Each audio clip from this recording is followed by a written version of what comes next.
અખાત્રીજના પવિત્ર પર્વ નિમિત્તે ખેડૂત પરિવારોએ વર્ષો જૂની પરંપરા મુજબ ખેત ઓજારો અને બળદની જોડનું પૂજન કરી નવા ખેતી વર્ષના મંગલ શ્રી ગણેશ કર્યા છે।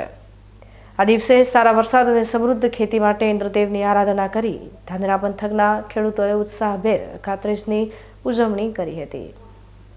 હિન્દુ સંસ્કૃતિમાં અખાત્રીજનો દિવસ એટલે માત્ર લગ્નનું મુહૂર્ત નહીં, પણ જગતના તાત એવા ખેડૂત માટે વર્ષનો સૌથી પવિત્ર દિવસ। વર્ષોથી ચાલી આવતી પરંપરા મુજબ આજે ખેડૂતોએ શુભ મુહૂર્તમાં ખેતી કાર્યના શ્રી ગણેશ કર્યા છે। ધાનેરા તાલુકાના થાવર ગામના નારણભાઈ ચૌધરી જેવા અનેક ખેડૂતો આજે પણ પોતાની સંસ્કૃતિને વળગી રહ્યા છે। ભલે આજે ખેતીમાં આધુનિક ટ્રેક્ટરો આવી ગયા હોય, પણ નારણભાઈએ આજે પણ પોતાના પરિવારના સભ્ય સમાન બળદની જોડને સાચવી રાખી છે। અખાત્રીજના પર્વે આ બળદોને નવા શણગાર સજાવવામાં આવ્યા અને 7 ધાન સાથે વિધિવત પૂજન કરી ખેતર ખેડવાની શરૂઆત કરવામાં આવી।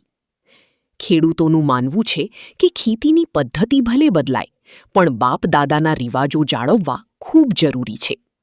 આ પવિત્ર દિવસે ખેડૂત પરિવારોએ મેઘરાજાની પ્રાર્થના કરી છે કે આગામી ચોમાસું પુષ્કળ વરસાદ લઈને આવે અને ધાનેરા પંથકની પાણીની સમસ્યા કાયમી ધોરણે દૂર થાય। આજ રોજ અખાત્રીજનો અમારા ખેડૂતો માટે મોટામાં મોટો તહેવાર ગણવામાં આવે છે। તો અમે આજે અખાત્રીજના દિવસે હળોતરા કર્યા। તો અમારી ભગવાન પાસે એવી પ્રાર્થના છે કે આ સાલ ખૂબ વર્ષ ખૂબ સારું થાય અને ખેડૂતોને ખૂબ લાભ થાય એવી પ્રભુને હું પ્રાર્થના કરું છું। અને અમે વર્ષોની જે પરંપરા છે તે જાળવી રાખી છે। અમારા બાપ દાદાઓ પણ આ અખાત્રીજના દિવસે હળોતરાઓ કરતા, તો આજે અમે અમારા બળદ ખેતરમાં લઈ જઈ અને અમે હળોતરો કર્યો અને આખું વર્ષ ખૂબ સારું થાય એવી પ્રભુને પ્રાર્થના। પરંપરા અને આધુનિકતાના આ સંગમ વચ્ચે હવે જગતના તાતની મીટ આભ તરફ મંડાઈ છે કે ક્યારે મેઘરાજા મહેરબાન થાય અને ધરતી માતા ફરી લીલીછમ બને।